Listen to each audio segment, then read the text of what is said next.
This is Floor Popcorn. Today we are sponsored by a mango margarita with both solid and liquid Tajin. And about 6 other Coronas deep. And some of the best micheladas / Bloody Mary, bloody chiladas as they all just hit me all at once, actually. They all hit you right now? They all hit you right now as you're speaking? As I was speaking, they all hit me all at once, actually. So yes, we are sponsored by every kind of clamato and Mexican drink in the world. I was trying to do the music from Zorro to keep it in the Mexican theme. Oh, from Frankenhooker? You talking about that Zorro? That's a Zorro? Yeah, Frankenhooker. Oh. He has a good old Zorro. He's mad because all of his bitches blew up. Sounds like something my mom would make me watch. Oh, well, that sounds like my mother herself. So let's back to the drinks, actually. Caleb made some pretty delicious tequila based margaritas that were inspired by his great grandmother. She was locked and loaded and ready to party tonight. She was. She was ready to even hit the floor. That's a real statement. She was ready to get low. But in the Shouty got low. This isn't even stereo. Why am I moving around? This is a mono recording.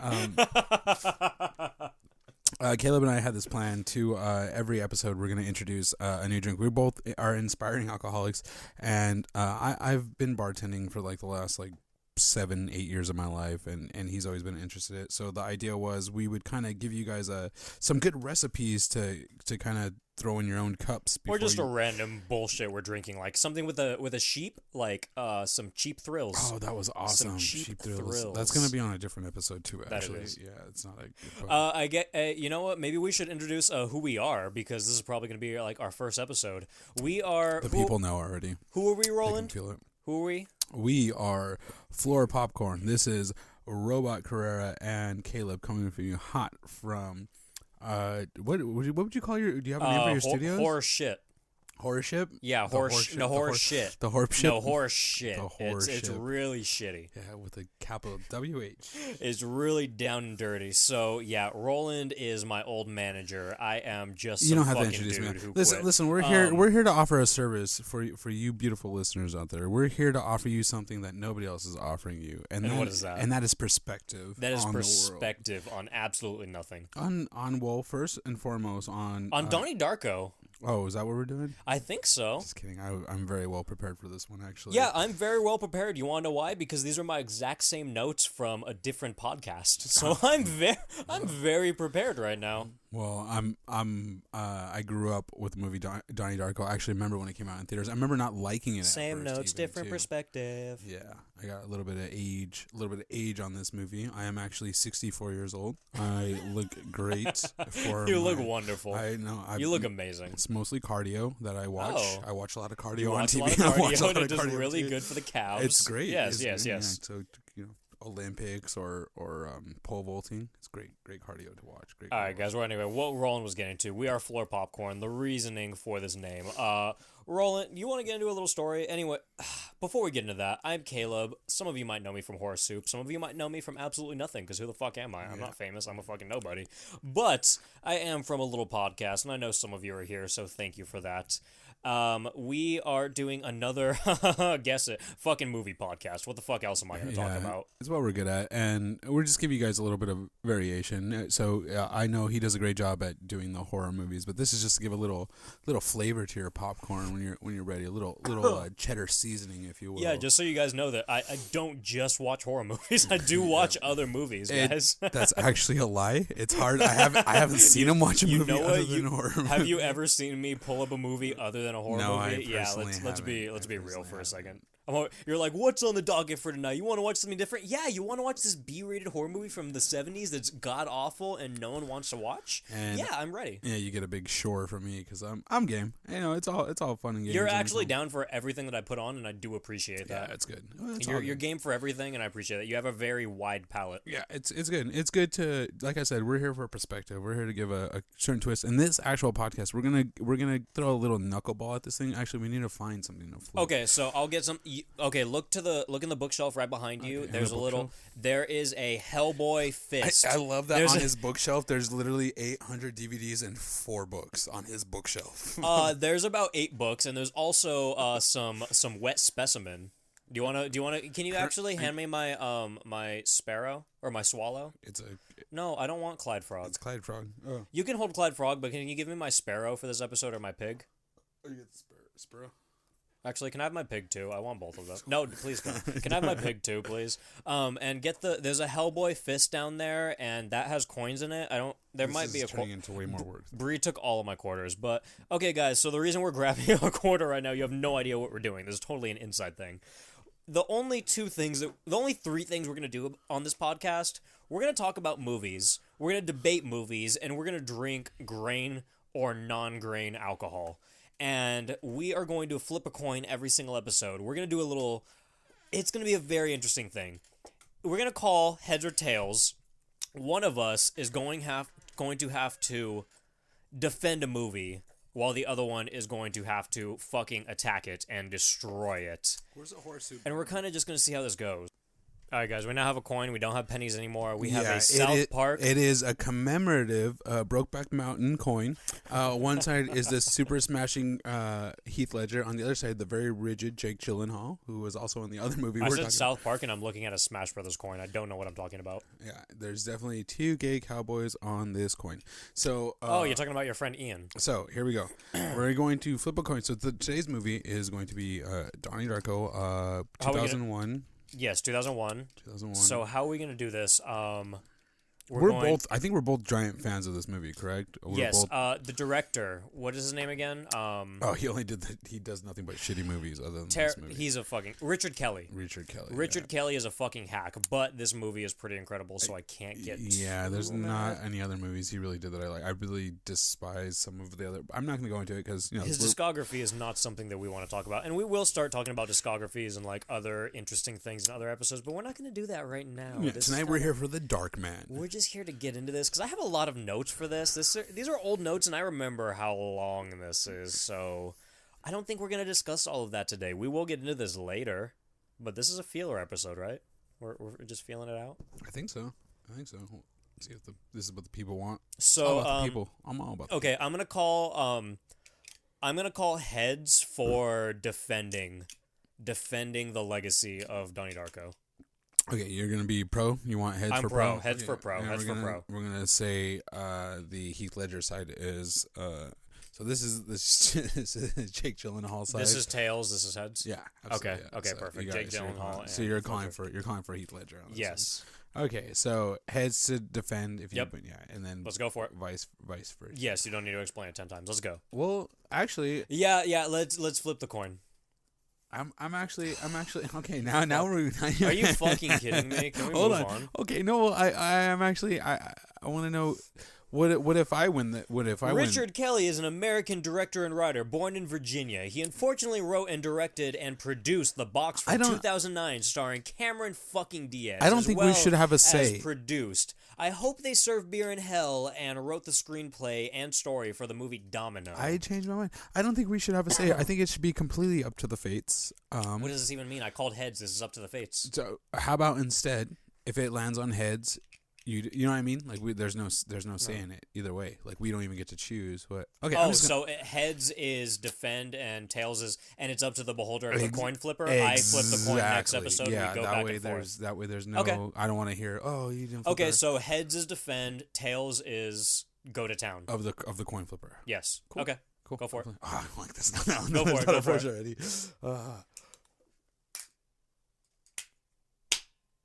What do you got?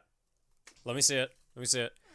Oh, ho, ho, Roland is against Donnie Darko. I am Okay, defending. so This is gonna be a very easy episode I for don't know me. about that. I wrote some decent notes last time you passed out. So how is this defense attack gonna go? We're speaking about what exactly? Let's Why this movie is not good, or why you shouldn't watch it? What is the premise? What exactly are we attacking, defending? I'm gonna take a part of it. Yeah, why it's not good. What are its flaws so and you its go- weaknesses as a movie. Okay, so you go ahead. When we do this, you're gonna start off. We're gonna do this at the end of the movie, after we talk about it, right? No, we can. I think we can jump right in. I think we can go ahead and go do a decent back and forth. I think we can. Maybe. Yeah. Well, let's try. Let's see. Well, okay. Let's start from the beginning. I'm gonna plan for the end, Yeah, but I'll see how you do, and if it works, I'll hop in. Let's well, how about we take this scene by scene and then kind of call it out for what it is. Call it out as it's going? Since we both have pretty deep notes on this and we know where it's going. So let's, if you guys don't know what Donnie Darko is, let's get into a little quick synopsis. So during the presidential election of 1988, a teenager named Donnie Darko sleepwalks out of his house one night and sees a giant demonic-looking rabbit named Frank. He tells him that the world will end in 28 days. When Donnie returns home, he finds that a jet engine has crashed into his bedroom. Is Donnie living in a parallel universe? Is he suffering from mental illness? Or will the world really end? That is pretty much what we are going to get. My first interjection immediately, because the movie is completely misrepresented. It is totally seen as this very emo. Oh, look, he's already on my side. I'm already winning points on this. Yeah. Oh, I didn't agree. But it's very. I'm just telling you to go on. It's represented as almost like a thriller. The first time you watch it, you kind of don't know what's going on. It's very existential, very out there.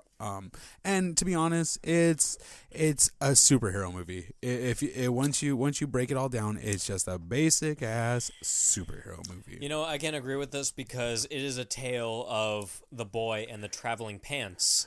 It is the man that is traveling with pants, and it's a tale of a century. Yeah, it's basically like a Stephen King knockoff. Basically, yeah, he got lucky. He must have read, what is that? You're Odd pissing me Todd or Odd Smith Hole. I don't know what the You're hell. pissing me off. Do you want to get into this movie? Yeah, let's do it.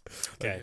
So when we start this movie, we see Donnie Darko. He's awakening in the mountains. He's looking totally shit fucked. He has tons of tears for fears all movie long, and we meet the entire family. Donnie is played by Jake Gyllenhaal, his sister by Maggie Gyllenhaal, and his youngest sister is a sister. Kristen gets all fucking pissed off. She calls him out, and Donnie calls her a fuck ass, and honestly, you know, that's why I call people fuck ass all the time. And she tells him to suck a fuck. The dad laughs. Fat fuck, which is like the best part of the movie. Everybody knows that. Oh, That's the it best is. part of the whole movie is It when is. you suck a fuck. That's peak comedy right there. And how does one suck a fuck? How does one? That is a debacle that is going on to this day, and I have not found an answer Not for a debacle. You just use your mouth. You just use your mouth. You just suck it. You just suck it right out. You put your mouth on the hose and you just suck it right out, and you get the prize. Problem solved. Come on, Donnie. You can throw tougher curveballs in this. So anyway, his mother doesn't agree with this, so she comes in the room and she asks where he goes at night. He lashes back and he's like, "You take the goddamn pills, Carol." And she walks out. She closes the door. He calls her a bitch. He feels a little bad, but he kind of just avoids the situation. She avoids the situation all as well. She talks to her husband. He's like, "You're not a bitch. You're bitching. You're bitching. You're a good chick." So a few average scenes pass by. We see a clip of an eyeball, and we hear an ominous voice say, "Wake up. I've been watching you." And Donnie is sleepwalking down the stairs, and he passes by his father.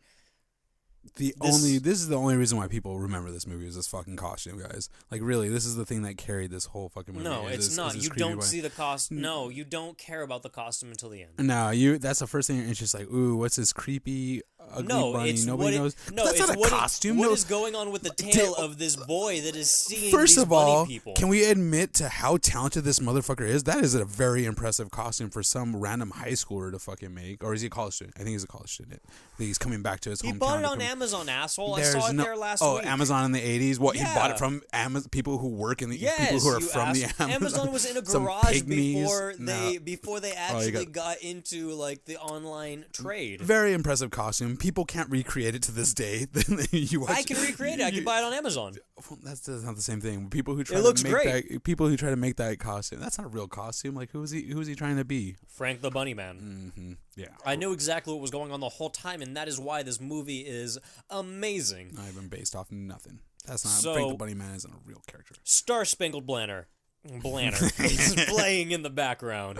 It's really glitchy. It's really incredible. Really good directing. Really great everything. Richard Kelly is not a hack. And his sleeping father is sitting in the Lazy Boy with a staticky television playing. You couldn't even say that with a straight face. The voice, I was very straight. The voice tells Donnie to come closer as he exits the house, and we see his eyes wide open. He is staring at a man in a terrifying bunny rabbit costume, which is not the peak of the movie. That's the all bunny people tells remembers him me for. 28 You days, ask 6 people, hours, have you ever seen 42 Donnie minutes, Darko? and 12 seconds. That is when Dark the purple world bunny. will end. Donnie simply smiles and asks, why? Why? Why, Frank the Bunny? And Donnie's sister arrives at home, assumably sneaking out like a fucking asshole, and the house starts trembling immensely. We know something is going down. Which do you think Something interesting. Do you think she was like I don't want to say the wrong word. It's 2019. I'm gonna say the wrong word. Don't say Yeah, it. I'm gonna say the wrong word. Do you think she was A crack whore. No, I don't want to say slutting it up. I don't want to say slutting it up. I'm not going to say slutting it up. I'm going to say, was she expressing her sexuality? Is that Tobogganing her monoganing? I don't think that's a Is saying. that what you're going for? Because that's what I'm hearing. Is that what she was doing though? Is that what she was so? She was definitely tobogganing. Okay. So the next morning, Donnie, he is woken up by a man playing golf, probably my grandpa. He's like, dude, why are you sleeping here? You know, you shouldn't be sleeping on a golf course. Donnie, he just kind of heads home. His house is destroyed. It is by an airplane jet. He's not too happy about which this. is not an accurate depiction of what an airplane jet would do to your entire house. This thing falls in like when your pinball go. What, am I being too loud? Am I being too loud, Caleb? You're not. Caleb's afraid of letting you guys know what it's like behind the scenes. Caleb doesn't want to give you the real juice. I'm here to give you the perspective, okay, folks? Okay, we're Joe Roganing it? What was that? I don't know what that is. What is that? What is that phrase? Where's that from? Sounds handsome. Anyways, so you made me lose what I was talking about. You were talking about absolutely nothing because you're a fucking idiot. So, and because you had no point because this is what we were talking about a second ago that Roland doesn't know about exactly. Anyway, it's filmed very terribly too. When you see that jet engine fall through it's so soft and dainty, and it like barely crushes his bed. Hold on. It's not soft and dainty. It is slow motion for the sake of quality cinematography. Oh, this roof made of tiles and wood couldn't. It'll go right through the roof of the house, but the second floor is made of steel. No, look, and concrete, man, it did go straight through the house. They were just all on the opposite side of the house. You're just looking at it wrong. You don't know what happened. No, I watched it. I watched it both when he was in bed and not in bed, and that thing just stopped right there. Like it was like a sand trap. Ooh, maybe that's what that was the allegory for their. Look, man, spoiler alert: he dies in the end. So obviously the jet did its fucking job. Okay, we might have watched different movies. So. Any fucking way. The FBI, FAA people, whatever, they show up. They're having Donnie's parents sign a waiver. They hooked him up with some hotel rooms. Donnie's gonna fart in his sister's face. We see his parents speaking about, also, let's just point this out here, fart jokes. Have you ever watched a movie that you liked that didn't have fart jokes? That's true. There we go. That's true. That was like a... No, there's no... Point Caleb. So we see his parents speaking about how he avoided death, and you know how the airplane totally would have killed him if he was in there because the airplane totally goes through the house and it totally destroys it. And he's just like, one single bedroom. If he was in this room this night, he would have died for sure.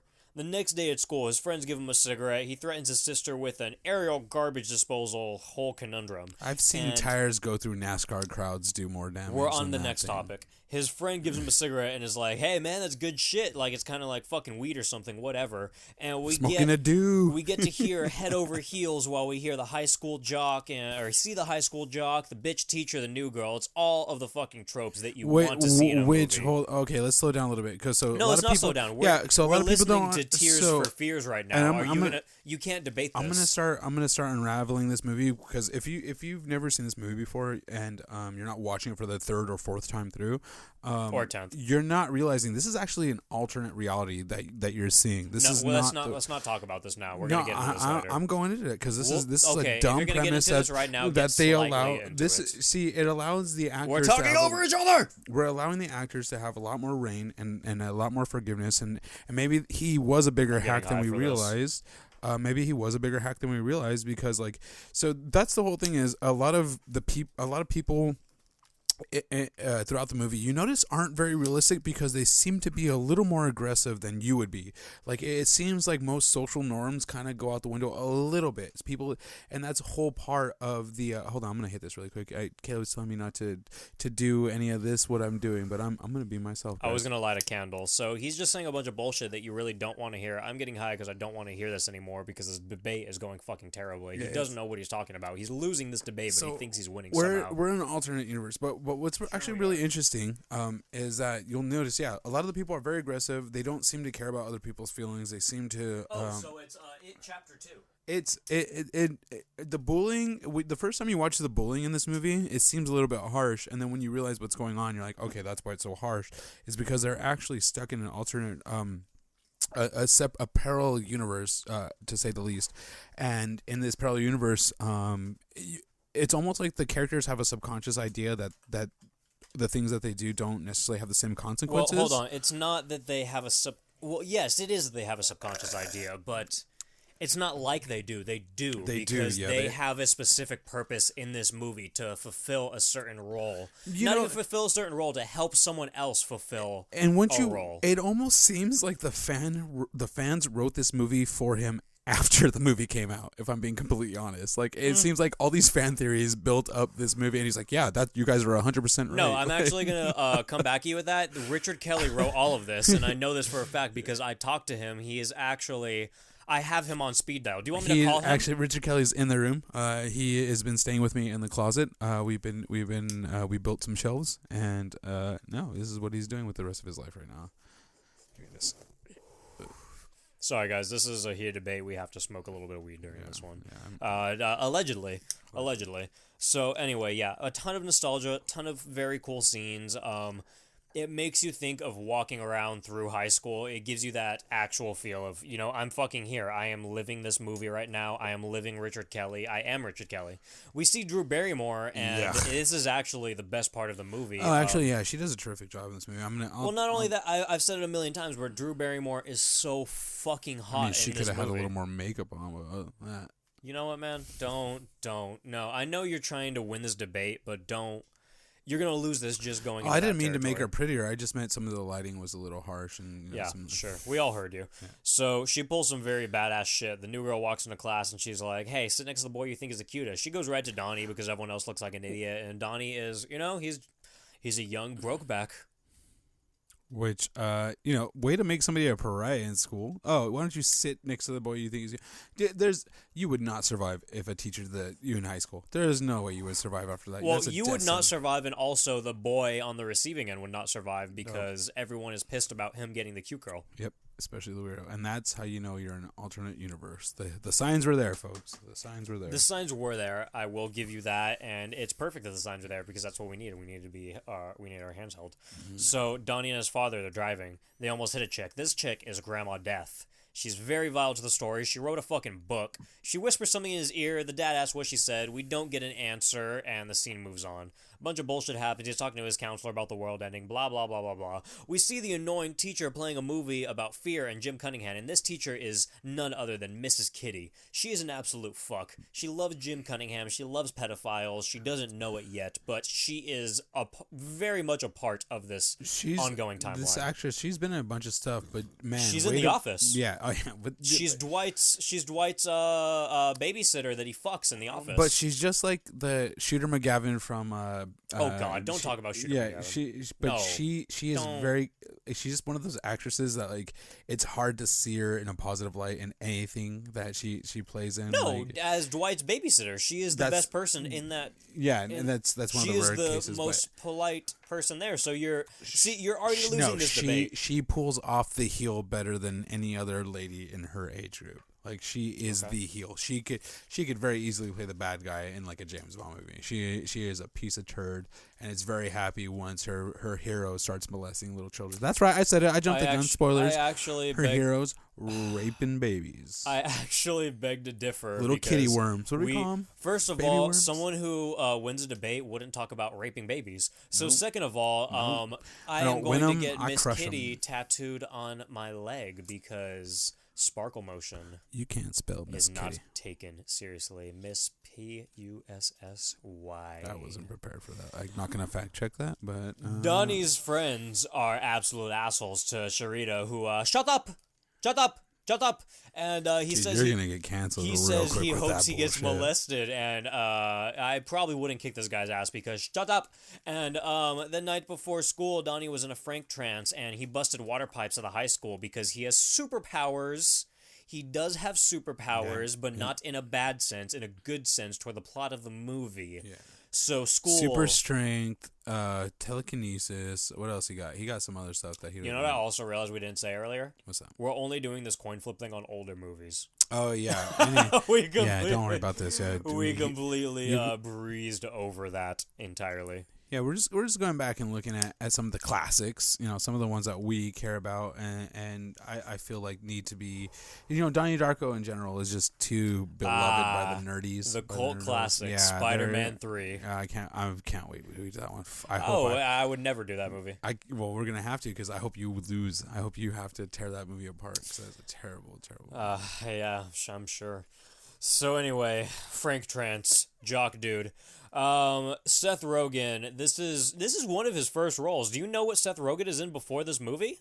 Yeah, Freaks and Geeks. No, Donnie Darko.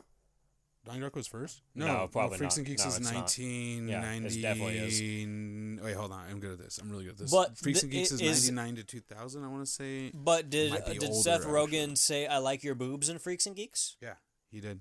Okay. He did. He was that turdy, nerdy guy. Not nerdy guy. He was like the asshole. He was like the bad influence in Freaks and Geeks. So he definitely said that. Well, I'll take it. So Donnie kind of steps in. He pulls Gretchen off, and he makes her his fucking girlfriend a little bit by asking if she wants to go with him, and she doesn't really know what that is, but she's okay anyway. He explains it to her. He breaks it down to her in a really simple sense. And now they're dating. Donnie is like the epitome of fucking like an e-boy? Yeah. Just being honest, like, dude, his parents are dope. His sister's a little shithead, but at least it gives him some banter. His sister isn't even that bad. Yeah, exactly. She's kind of just witty. It's more fun. You can tell it's actually fun for him. I mean, that's like some of the funniest things I've ever, suck a fuck. And so he really doesn't have it bad. And this new beautiful girl that comes to school sits right next to him. Like, I don't know, man. He is the epitome of e-boy, like the epitome of. If he was in 2019, he would have been wearing a beanie that was folded over about 3 times, and he would look very stylish with it. I think it would work very well for the times. Face tattoos and sad songs. Little Windex. And we were in the counselor's office, and Donnie tells a counselor about his sex fantasies. He wants to fuck Christina Applegate, and who doesn't want to fuck Christina Applegate? Kelly Bundy. Tell me you have anything bad to say about this. Kelly Bundy, Kelly Kapowski, and I'm sure there's another Kelly in there somewhere. But fuck. Kelly. Kelly Slater. Oh, that's a surfer. No, that's not it. There's another Kelly on my mind. Isn't there a girl on Kelly 16 and Pregnant named Kelly? I don't know. The way the statistics go, yes. Sure. Yes, there was. So, Smurf fucking. Wait, that happened? You don't remember the Smurf fucking? Mm-mm. Papa Smurf, Lady Smurf. What's the Lady Smurf name? Smurfette? Smurfette. Yeah, there we go. Lady Smurf. The Lady Smurf fucks all the Smurfs in town, and we didn't watch the director's cut, did we? I watched the director's cut. I don't think you did when we rewatched it recently. I don't think we're talking about the same movie anymore. No, we are. There is in the director's cut, there is a very in-depth conversation about Smurf fucking. Donnie's very dumbass friends that tell Sharita to shut up. They talk about Smurf fucking, and Donnie Darko comes back and tells them that Smurf fucking wouldn't be a thing because Smurfs are asexual. Yeah. They're asexual, so it couldn't happen to begin with. What bad do you have anything negative to say about this? That's the director's cut? Yes, that is the director's cut. Yeah. The director... Yeah, Richard I have something bad to say about You have something bad to say about the not hack Richard Kelly putting Smurf fucking into the director's cut because it needed to be in the film? Exactly. What bad do you have to say about it? That's What do you exactly have what I to have to say. Is you're lazy and Tell put me. that shit in the movie and Tell give us what the people want. You can't That's just what the people you want. can't just Are keep you- Smurf sex out. hold on. Oh, so you're saying he did give the people what they wanted? Eventually, but you should have done that shit in the first place. Maybe you wouldn't be such a B movie. Maybe you would have reached the masses if you put Smurf fucking in the from the beginning. One person says B movie, one person says cult classic. Cult classics can be B movies. They're not the same category. Let's see what the budget was. Let's go. B is for budget. We see a stupid fucking parent-teacher conference with asshole teacher hating on my girl Drew because she had a choice book that I actually read in high school. She's banging at least 3 of the students, by the way. It's not cool. No, she's not. Yep. We're now in Kitty Dumb Teacher's classroom, and kids have to read dilemmas and mark where they belong on the fear-love meter. Donnie comes up and reads, Ling Ling feeds a wallet on the ground filled with money. She takes the wallet to the address on the driver's license, but keeps the money inside of the wallet. He laughs. He says he doesn't get it. She tells him to mark an X on the lifeline. Oh, that's hate. That's hate he's expressing. It is. She's actually on point on this one. He says life. You're very. I'm ready for this fucking debate. She's No, on point. hold on, She's hold on on. point Let me on finish this. this. Look at her. Let's talk about this. Smart lady all of a sudden. No, Donnie comes back with some real shit and says life isn't divided into 2 categories. Absolutely. And Ling Ling keeping money has Everything's nothing to 50-50. do with simply fear and love. Either or, buddy. She completely ignores his hard-ass Either or. facts and says that if he doesn't complete the assignment, he is going to fail. She Makes completely sense. annoys blatant facts and blatant... Rules is rules.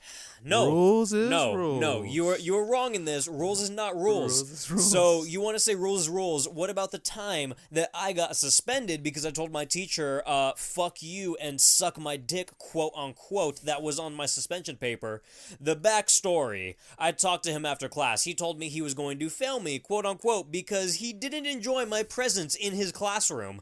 I said, okay, fuck you, suck my dick. And this is right before he told me he was going to fail me for a paper that I got a A+ on. Later, when I had the conversation about my suspension, my principal looked at me like I was an idiot. He said, oh, your teacher said he was going to fail you, and on a paper you got an A on? There's no way that happened. I pulled out my paper from my backpack. It had an A+.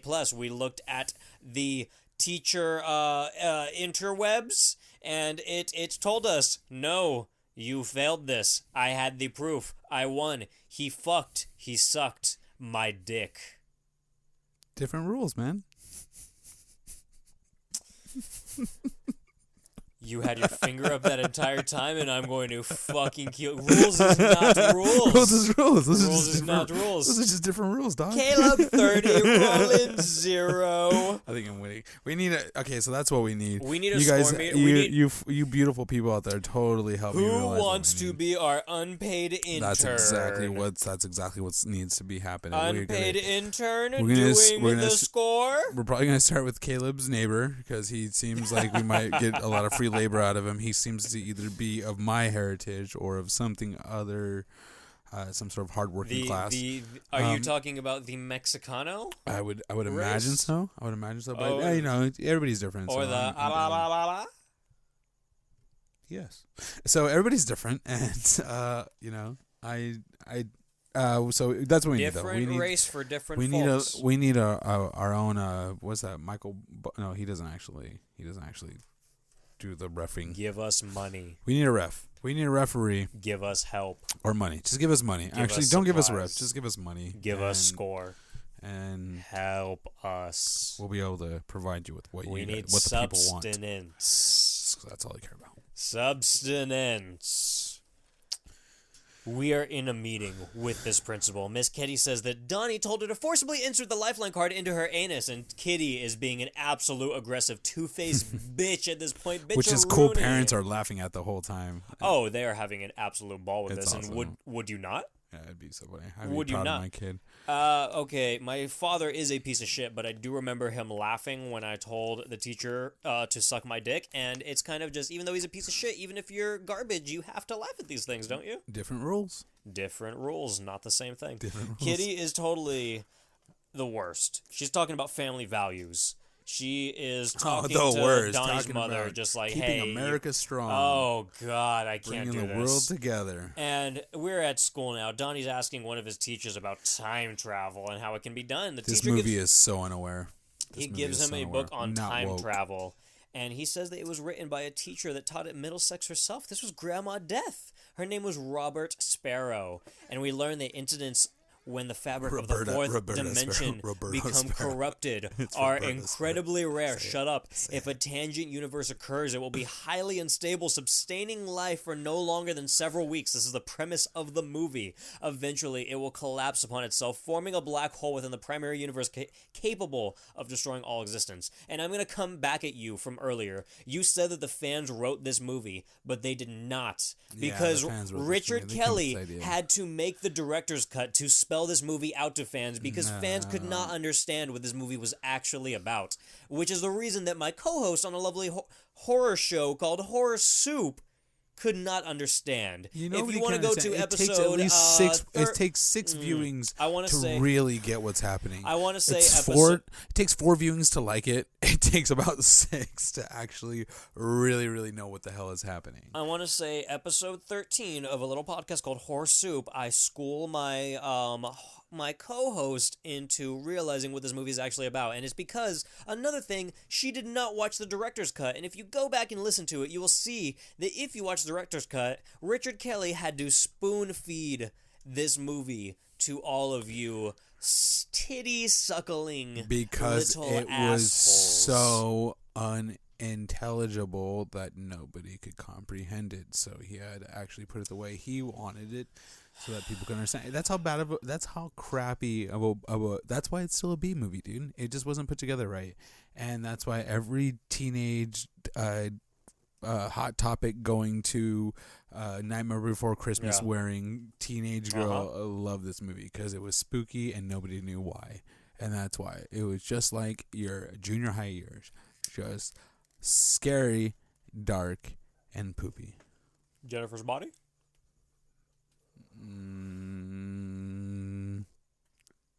I'd hit it. Okay.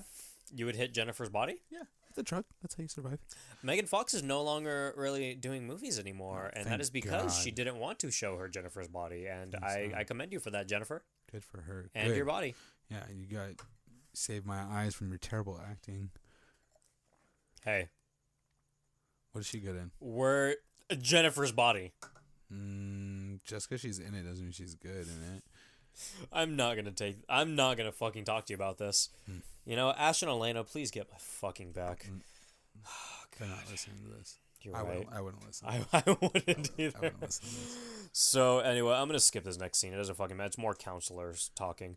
Donnie and his father and a few others in the living room watching TV. I'd much rather talk about this. A wormhole starts to appear out of his dad's chest, and then his little sister's and his own. It's not a wormhole. It's representation of the past that befell us because time is irrelevant and it's all continuous. It is also the tangent universe giving him signs. That's part of his superpowers. To what is happening. No, that's not. See, now you're mixing shit up. Yes, just because he has superpowers doesn't mean that everything is his superpower. He has certain superpowers. He is the living receiver, and he can see he can just see time. God. He can see. You know what? You're ruining my whole end conversation because now we're gonna go over this shit. Be again. more right about shit. God fucking damn it! I have all of it. I am right about it. Mm-hmm. God damn it. Donnie's trying to make the titty moves on his girlfriend. She's like, it's not the time because some fat dude's staring at them, and he's wearing a giant orange jumpsuit. He's smoking a cigarette. So I've said this before. I'll say it again. This was Bree staring at them. And Donnie's parents said, you're losing this debate. You don't get amenities. Amnititties.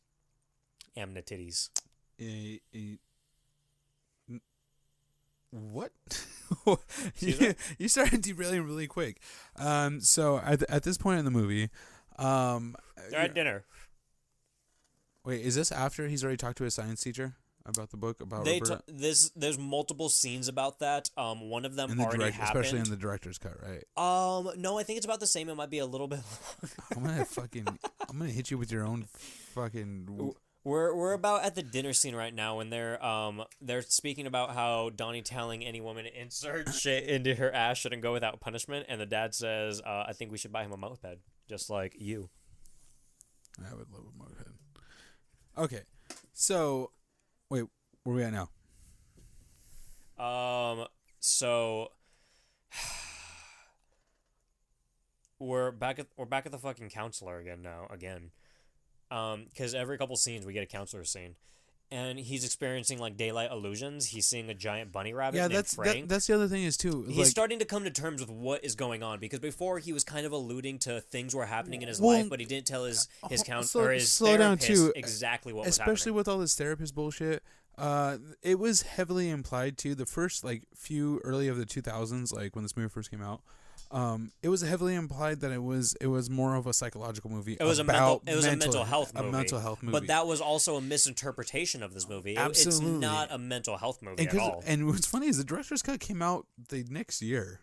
Yeah, and you know what? It came out in 2002. I guess if you personally want to watch the original cut of this movie, you can interpret it whatever way you want. It is a mental health. You can look at it as whatever you want. And I actually have some conspiracies about the fans fucking wrote it. I'm telling you, he probably read a fan fiction on fucking Reddit. He was like, "Oh, that's brilliant. Yeah, that's exactly what it is." He read a fan fiction on Reddit in 2001. Yeah, you see, he's ahead. You're a fucking asshole. Listen, he can be a visionary and a hack at the same time, and that's what I think. I think that's what happened. That's not how being a visionary works. I really think a fan. Actually, I'm gonna take it back, because Tobe Hooper is a fucking hack, but Texas Chainsaw 1 and 2 are the best movies ever.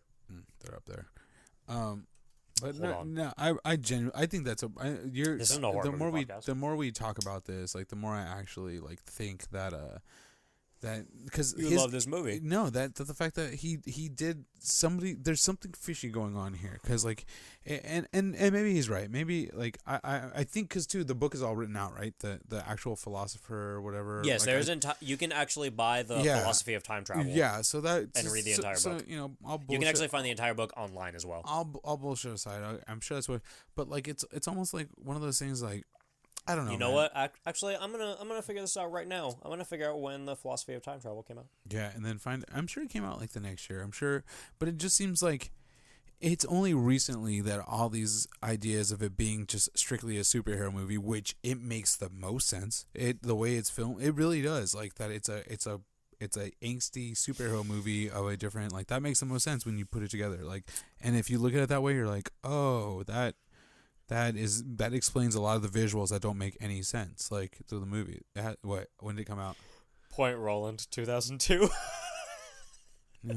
Manipulated Living came out 2002. Burn It to the Ground, 2002. Carapathian Ridge, not sure what that is, 2002. Fan fiction. Afterwards.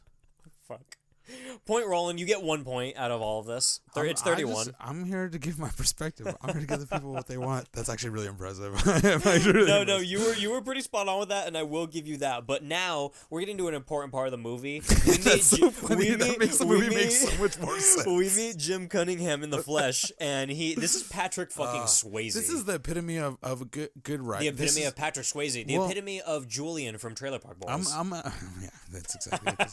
I'm gonna dial it back a little bit, because I think it's, I don't know if you're gonna hit it on the head of this, but like you pass me that bowl. I cannot explain how cathartic once again, like just because how it's so satisfying to get the conclusion, and like you can almost see it coming, because like why would they have this shitty of a character on film, right, Caleb?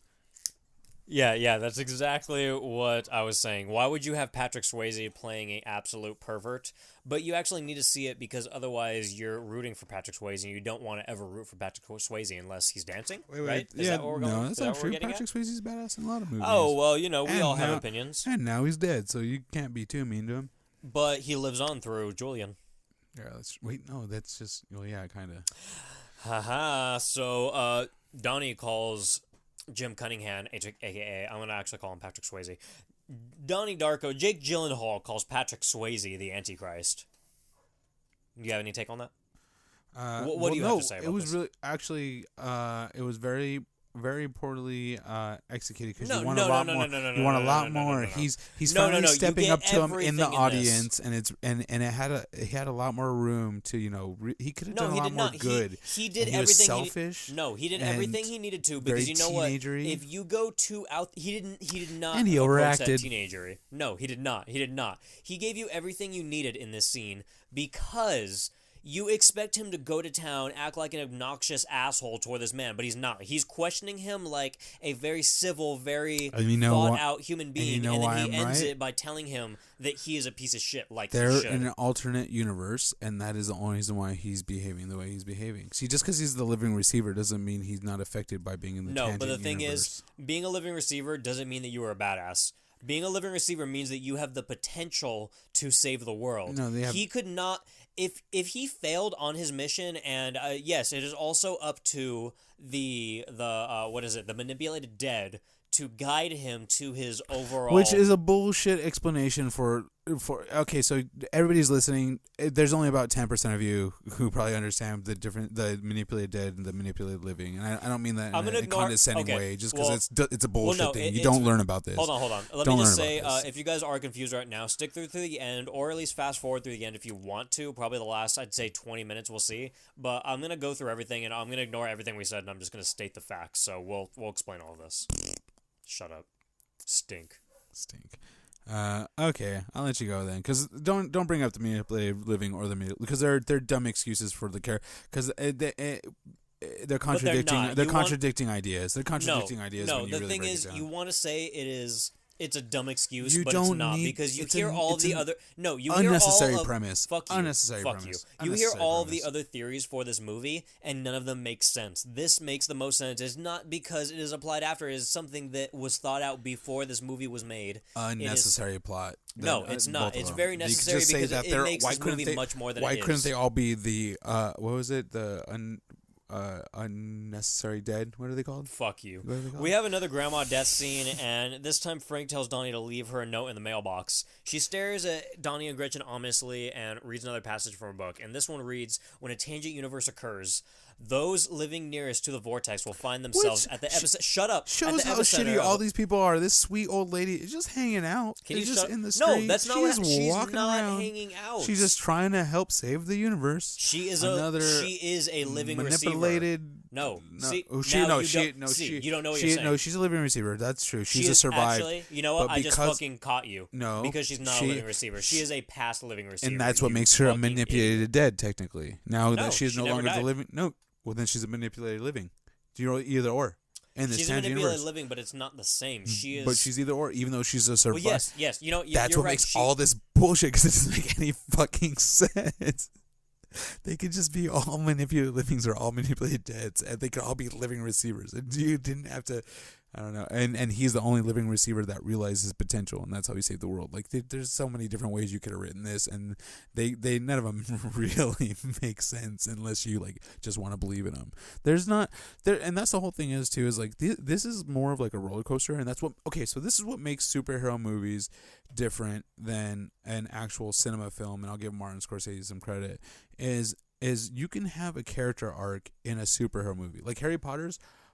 It's kind of don't fucking talk about Harry Potter on my fucking radio show. I don't want to talk about this. I don't want to fucking talk about this. So movies like Harry Potter, movies go play Slytherin or whatever the stories like King Arthur, ideas like Star Wars. The reason why I bring these up is because like they have very strong like stories about life, and like there's an actual idea of overcoming. Donnie Darko is a very like millennial e-boy who gets thrown, even though he's in the 80s. You're explaining this worse than I explained 13 Ghosts. No, I'm not. You are. This is what makes, you are. It's a roller coaster movie, and if you don't look at it like a roller coaster movie, you sound like it's fucking confusing. Brie. It's a roller coaster movie. This is for fun. This movie is just. You sound like an egotistical, arrogant Brie. He got lucky. Just like I don't know if you and you Except don't. Not you're not a fan of. You're not a fan just of. Dumb. You're not a fan of Game of Thrones. You're I an get idiot. that. And that's what the guys of Game of Thrones did too. It was. Don't talk to me about fucking RR fucking RR. They were carried by the cast and by the writers, just like this guy. Oh, George RR dumb shit. It's very obvious what happened here. Yeah, it's very obvious what happened. Lightning You're in a a fucking bottle. idiot. This guy got lucky, and that's the more and more we talk about it, the more and more it's evident. When a tangent universe occurs, those living nearest to the vortex will find themselves at the epicenter of a dangerous new world. Artifacts provide the first sign that a tangent universe has occurred, i.e., the fucking jet engine. If an artifact occurs, the living will retrieve it with great interest and curiosity. Artifacts are formed from metal, such as an arrowhead from an ancient Mayan civilization or a metal sword from medieval Europe. We learn that there are portals that need a vessel. Which makes sense because Shut black the holes fuck in up. time didn't exist before mankind was using metal objects, right? Donnie speculates With that he can dinosaurs possibly see into the hucking future under certain circumstances. I comets at need a each other mute with the- mic, a mute fucking button for your mic. Oh, that's a good idea, actually. And You start should invest bringing in God this. into the That's not a bad conversation. idea, Oh my god, I'm getting one. I'm getting different mics. It's a really And good idea. I'm just gonna start unplugging A your kill microphone. switch for Yeah, every I Arizona need kill this. switch? No, I need a that's smart. soundboard that mutes you. Finally, dude. Finally, you're getting some good ideas. Finally, a About good time. fucking idea on this piece of shit podcast. Mm-hmm. And the teacher decides that he cannot continue with the conversation because he can You've lose really his job grown. because they're talking about religion and other shit that some kids at my school try to talk to me about when I have to cut it off. So allegedly. The next book passage after this scene reads, the living receiver is chosen to guide the artifact into position for its journey back to the primary universe.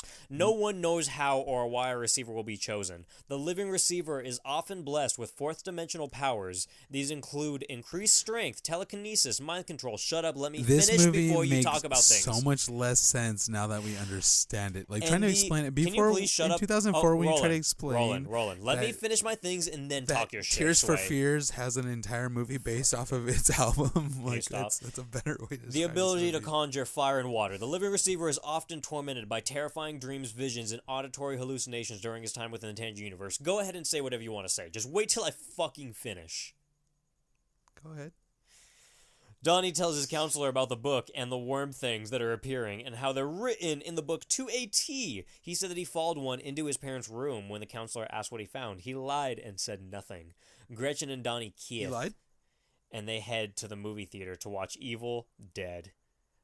I know Go that ahead. Was that was a cool little sneak in though. The Evil Dead There thing. I'll give it. Yeah, you can Point have a Caleb. Yeah, you can just have that one Okay, for free. okay, That's- okay. Yeah, absolutely. I'm glad you That agree. was a cool part of the movie. Evil Dead. It's a little very sneak good in there. Yeah. Very good part. Yeah. Gretchen falls asleep during Evil Dead. Point Roland, you don't fall asleep during Evil Dead. No, she's a little dumb.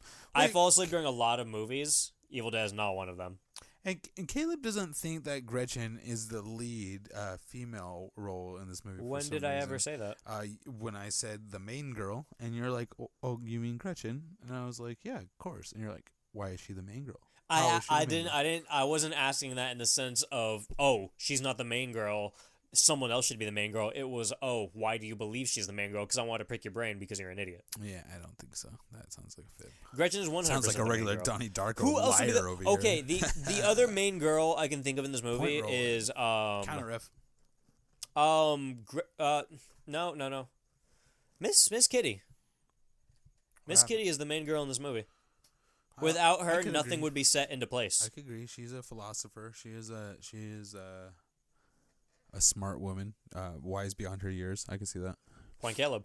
Gretchen and Donnie kith, and they head to the movie theater. They watch Evil Dead, like we said. Gretchen falls asleep, and Frank is sitting next to Gretchen. He asks Frank, "Why are you wearing that stupid bunny suit?" Say it like he says it though. Why are you wearing that stupid bunny suit? Terrible. Just terrible. Like that's why people thought. Why would he do that? Why if it's not depicting mental illness? Why would he put on such a silly childish voice? Why is he regressing? Explain, and be honest. Why are you wearing that stupid man suit? That's actually pretty good. No, but okay, and be honest, and just being honest. Like you don't have to play. No, you, okay. You can just give me the point. Do you want on me this to be one. completely honest about this scene? Because I really that's what Okay. hints to me that it was a fan fiction like cover up. Okay, of that. Like, I actually do respect that opinion. I get why you would think that. I actually do. Legit, all jokes aside, it's I have cringy a very the first time you No, watch no, it. It's no, very no. cringy every time you see him do it. Okay. I think it's the perspective. Okay, so let's go back to the mental health thing for a second. I don't Yeah. think that is what this movie is about. No, and But neither do I. do yeah. think that there are very many aspects, and I do think that he put a lot of that in there purposely because he makes you want to think that this is about mental health, and I appreciate that.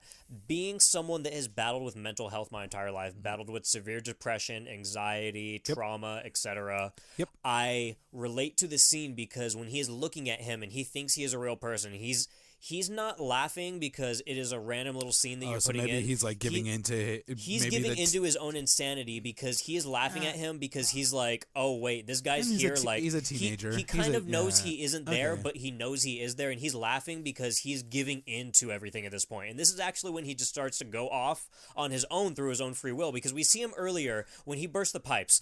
You said, that is a superhero thing. I'm judging a tie. We're going to judge a tie. You are. We're going to judge a tie. Like you said, though, he was destroying those fucking pipes earlier. He wouldn't be able to do that and the axe. without, he leaves the axe without the super strength. But statue. not only that, he leaves the axe in the statue. He does, but he was also hitting a statue that there's no way a human could have penetrated. He was using superpowers, but right now he starts using superpowers again. Spoiler alert, when he sets Jim Cunningham's house on fire.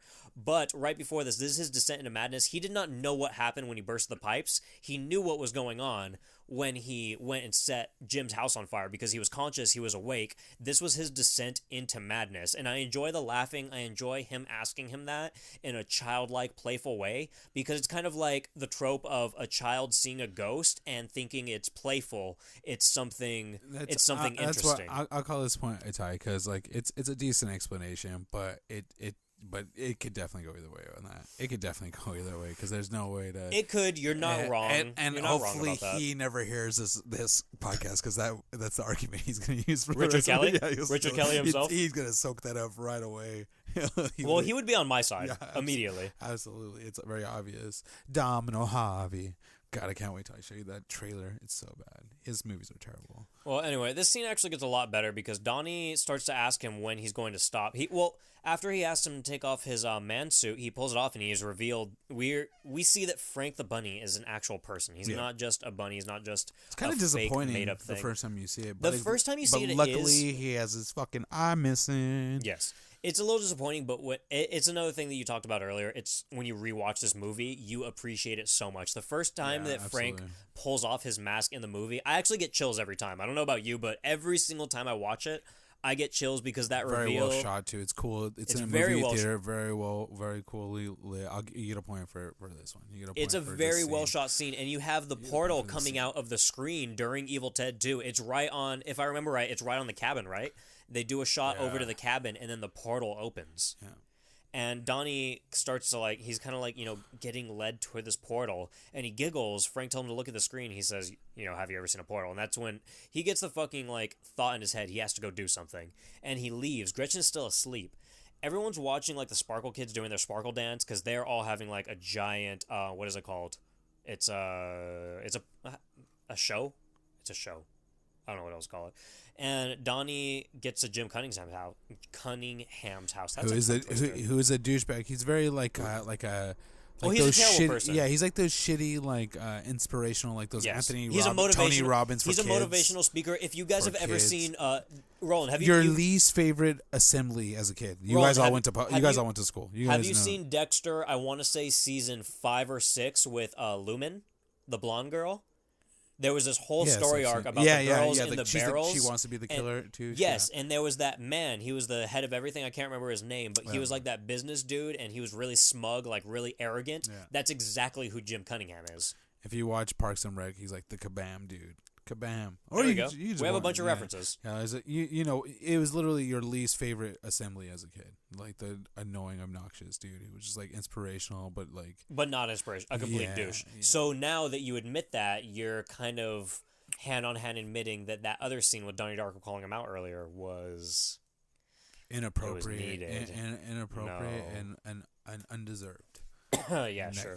Let's go with that point, Caleb. No, you already got a point. So he douses his fire with he douses his house with gasoline, sets it on fire, and he arrives back at the theater right as Gretchen is waking up. Perfect timing. And the next day, Jim Cunningham's house is on the news, and we learn that his home was an actual kiddie porn dungeon. He was basically a Roman Polanski or what's the director from Jeepers Creepers? Oh, I forgot his name. Yeah. But he just got busted recently too. Yes. I don't even think he's in jail. Actually, I think he is in jail. He is in jail. He's hella in jail. I lied. Fuck him. I've talked about him so many times.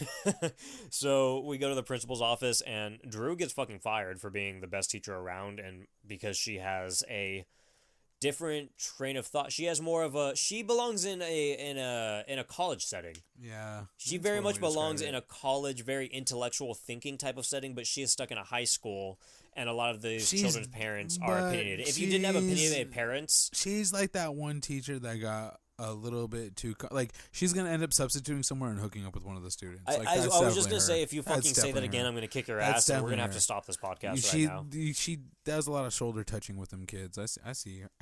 I teach her the same. So anyway, teach. At this point, Donnie's mother's going off on a trip, and we see him mail out a letter to Roberta Sparrow before they leave. And Donnie tells Homegirl that everything will be better for her, and she tells Donnie to shut up. And what is her name again? Do you remember Shut Up Girl's name? I don't remember her name. I'm sorry. So she drops her books and runs off, and we see that she kind of had a really big crush on Donnie. Matilda. Why do I feel like that's it, but that's not it? It's not it. Charisse, is that it? That's it. I fucking got it. And Donnie's like Cherie or something. Cherie. No, it's Charisse. It's 100% Charisse. It's probably not. Shut up. So, counselor again, he said that he's pissed off as a child because he didn't get Hungry Hippos. He tells his counselor that he fled the school. And that's another Descent into Madness thing, too. I feel like that's another thing you would make fun of when he's like, what were you mad about that one Christmas? What did you want for Christmas? Hungry Hippos! Yeah, makes sense. Move on. I will not. No point, but move on. Okay. That's just common sense. Yeah. Frank is going to kill, and he screams, "I can see him right now!" And we hear terrifying music, distortion noises, and Frank and Donnie are just staring at each other. Frank is honestly the freakiest thing I've ever seen in my life. Yeah, great shot. This is one of the best shots. It's hard for me to say what is the best shot scene in this movie because it's incredible. It sucks that the CGI doesn't hold up because it still does kind of in the sense of no, because it fits the atmosphere of the movie. That's the reason why. Okay. It completely because you could tell. I don't want to give this movie more credit. You know than what? It deserves, can you expect a movie from 2001 to hold up? Have you seen The Hulk? That was like 2003, and that holds up less than this movie. Dude, okay, I'm gonna get heat on this. Don't say you like The Hulk. No, not The Hulk. Okay. I'm gonna get heat on this, but I mean, look at fucking Star Wars and Spider-Man. It's fun. You're talking about the Star Wars prequels? Yeah, and Spider-Man. That CG fucking holds up really well. It does. Spider-Man 3 is one of the greatest movies of all time. You could go far on your own fucking dick because you are just trying to create controversy. You trying to push. We were trying to do something special here, and now you're trying to push the people away. Give them what they want, Caleb. So Donnie is supposed to stop taking his pills at this point because they're actually placebos. And we get to the next scene, and Donnie's sister proclaims that she's getting into Harvard, and they're like, "Oh fuck yeah, we're gonna throw a party." And this is when the movie, it started way before this, but this is when the movie goes fucking batshit. And there's actually a scene right here too that's really cool. I don't know if this is just in the director's cut, but there's a pumpkin sitting right in between them. Like a pumpkin with Frank the Bunny carved out into it directly in the middle of the scene. Yeah, and it's not the focal point of the scene, but it's directly in the center. And I've actually watched the movie many times. I didn't notice it until probably like my 15th viewing. But isn't it like a less like creepy version? Or No, it's perfect. There's actually a less creepy one in Donnie's parents' room, if I remember right, earlier in the movie. It's less creepy. Is like white or something? I think so, yeah. But in this scene with Maggie and Jake Gyllenhaal talking. Jake Gyllenhaal. Yes, because the CGI is so bad. Jake Gyllenhaal. There is it has to be the director's cut actually, because this is a perfect carved out pumpkin I don't remember that either. Frank the Bunny. It's right in the middle of them. It's awesome, and fucking the counselor calls a house at this point. She leaves a voicemail telling Donnie's parents that they need to call her immediately to discuss him. But this is already when the mother has left and the father was on. He's on a work retreat or something. Business. Yeah, just business. Okay, like so business, like business trip. So Gretchen rings the doorbell and Donnie answers, and he's like, "Hey, my mom's gone. We're having a party," and like I don't know. And she's like, "Hey, my mom's gone too, but she's gone in a different way because my house is fucked up, and I think she got murdered by her own dad." No, her stepfather actually. Her dad has been gone. Oh, well. But yeah, same thing. He's been like hunting her forever. A better child. She's been bullied this entire movie. And you know what? This is another thing that I have to say that this movie really has. Yep.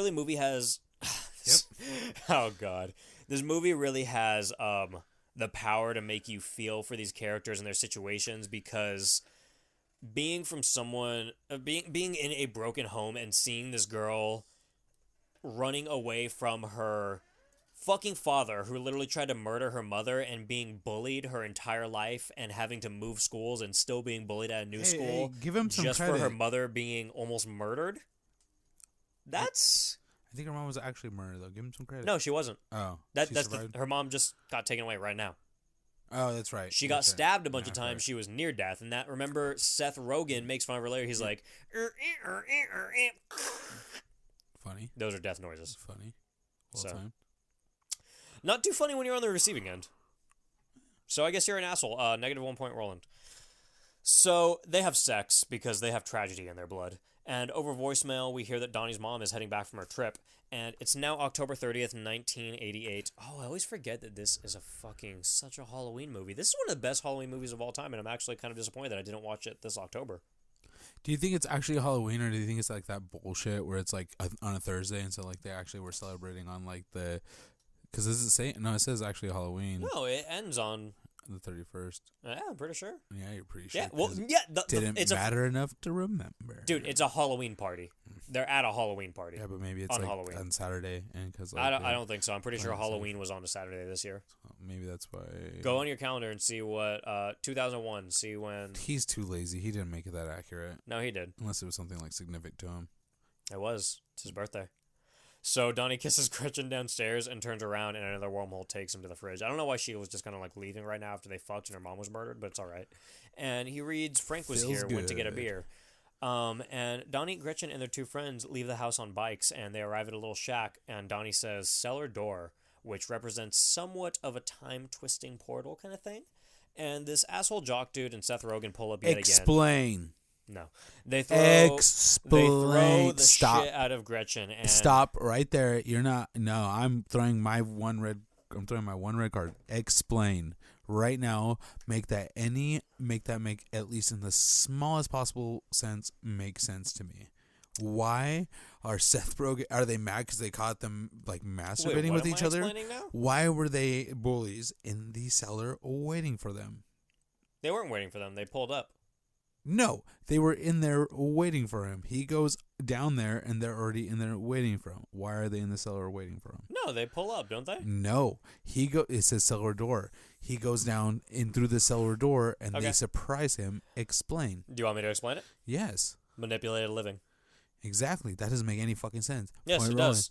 Because if they did not show up to attack and to fuck with Gretchen, because let me explain this real quick and then let me explain, because I'm getting into it right now. Well, this is what the whole idea of manipulated living and manipulated dead really bugs me, and that's why I know it's an afterthought, is because it doesn't explain, like, the whole idea of manipulated living have a purpose. Well, so what is it that they don't know they're manipulated living and they just do their regular lives and it happens to push him a certain way, or is it that they all have some awareness? No. They have an awareness. They're not automatically pushed to do things. They have this subconscious thought. They don't have to do everything they're doing. It's the manipulated dead's job to do exactly what they need to do to help Donnie to get to his true purpose. That just works with explaining what the characters did. It's such a... Do you want me to explain? Let me finish these next two little paragraphs, and I'm going to tell you exactly what their purpose was. It doesn't explain that... Just shut up and let me bullies say would it. know to wait there for him. Yes, it does. I'm going to explain it right fucking now. Go ahead, go try. So they pull up. They're pretty much just fucking with Donnie and Gretchen, and they don't pull up. They're waiting for him. They're waiting for them. They're waiting for him. They pull up surprise on party them is what I am surprise. saying. Now you're dead. And they beat the shit out of them. This car peels in, and they're about to leave. Seth Rogen runs off because he's not with all of this, and he kind of leaves Gretchen laying there on the floor after he already beat the shit out of her and left her winded on the floor. He just pushed her. Donnie is still being held down by the other dude. I can't remember his name, nor do I remember the actor's name because he's not in shit. So he's holding him down with a knife. Greatest mullet of all time. Yeah, you're right. Greatest mullet of all time. And this car... Mullets suck, and he did it well, yeah. I want a mullet. This car peels in, and it runs over Gretchen. The reason they were there was to knock Gretchen out, because if they weren't there to begin with, Gretchen wouldn't have been laying on the floor. But she's a manipulated dead, though. Yes, and this is when she died. This was her purpose. Her purpose was deeper than just being a manipulated dead. She died for a purpose. Just like Frank the Bunny died for a purpose. They both died to become a manipulated dead. But Gretchen, I will give you this, she's not as important of a manipulated dead. Her purpose wasn't to guide Donnie throughout his journey. Her purpose was to start his journey, because it started much before. He was getting signs, but he didn't know what was going on until this right here, until the love of his life died. He did not know what his purpose was. And that's a trope in a bunch of different movies, you know, like the love of your life died. It's fucking Mandy, Nicolas Cage, when he goes off and makes one of the best fucking horror movies in a good while that I couldn't watch. So what is it about him being manipulated to kill Frank that allowed him to save the universe then? If it's Let not me about put this in mental health. layman terms. Gretchen dies by Frank. Donnie kills Frank. Frank goes back in time to save Donnie in the very beginning from getting killed by the artifact, which would have ended his journey to begin with. That is now an artifact in his timeline that he needs to get back to the other alternate timeline that is on pause to save the universe. Yep. What's funny is because, like, I know the concept, I understand it, and if you watch it, you get it. That does not make any fucking sense at all. It does not make everything sense. you just said doesn't make any fucking sense in any regular, like, if you put the pieces together and you imagine it well enough, yeah, absolutely, that's what happens. But there's no way nobody who's ever seen the movie before would understand what the fuck you're talking about at all right now. What were you doing in the road, huh? What were you thinking? That's what he's saying to her dead body. Donnie shoots him in the eye and tells Frank, his friend, to go home. He tells his parents that everything is going to be okay, and we now see where Frank the Bunny received the gun wound. Grandma Death Once walks again, up and tells portraying Donnie, poor mental health. Once again, that's all this conveys. There's no idea that he's transcending or becoming greater than a man, because that's exactly what's happening in this scene. a storm is coming. You must hurry. He drops his gun and he walks home with Gretchen in his arms, again displaying his strength. And poor mental health strong choices. Man. He gets inside and he kisses his sister on the forehead while she's passed out in her father's lazy boy. He grabs his parents' car keys, and before he enters the car, he sees a giant storm in the sky. Police and helicopters are approaching Donnie's house as he leaves. Donnie drives to a mountain's edge, and he stares at the storm and chuckles and says, I'm going home.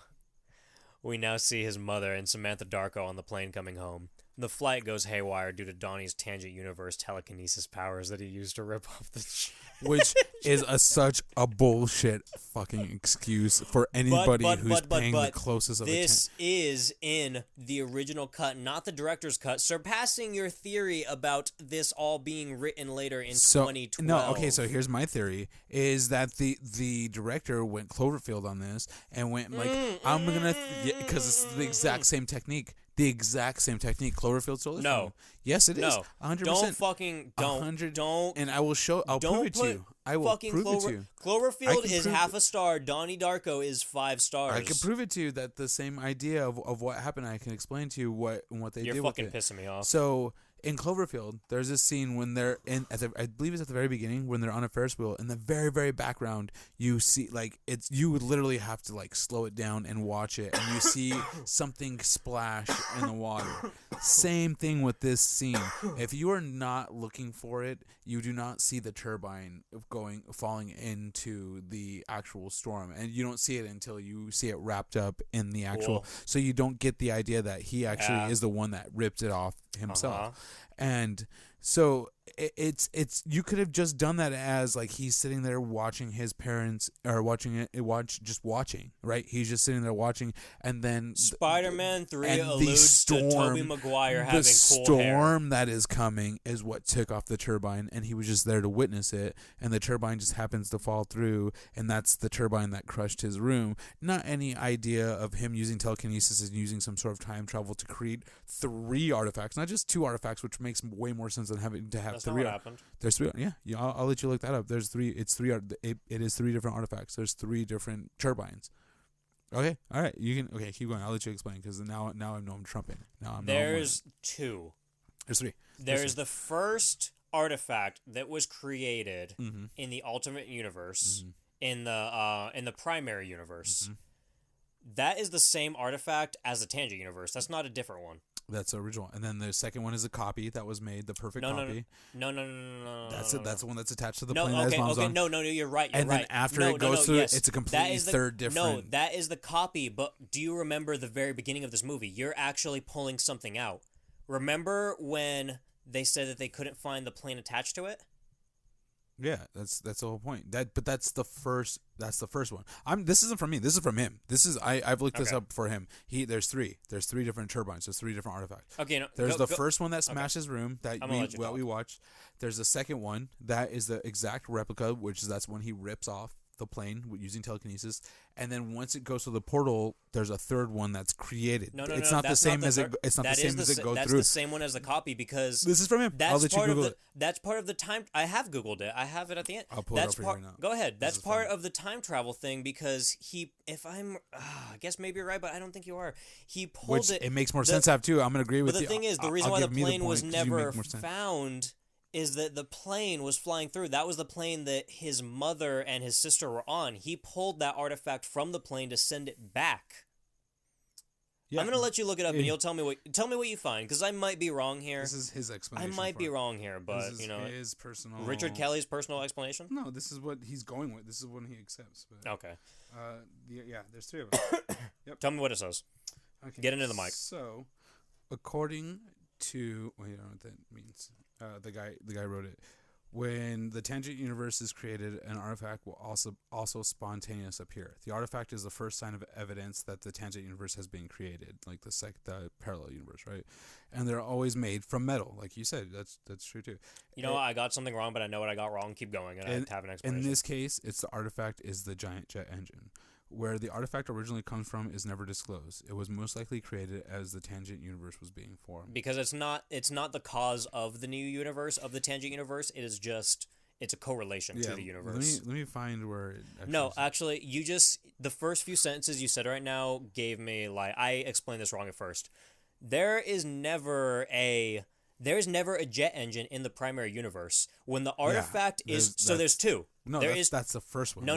Hold on, let me explain this. When the tangent universe is created, the artifact is created. Mm-hmm. That is sent through the roof of Donnie Darko's house in the tangent universe. So that's one. And there's a perfect copy made in the actual tangent universe. No. Hold on. Okay. The perfect copy is the one that he sends through at the end of the movie. That's where we're at now. That's the one he rips off his mother. That's the one he rips off. That's the second one and the final one. The third one, no. The third one is not. You're going to say it goes to the primary universe, right? No, the third one is the one that is the one that saves everybody. That's the same one. That's where you're getting mixed up. Not to the explanation. No, I've read the explanation. That's what I'm saying.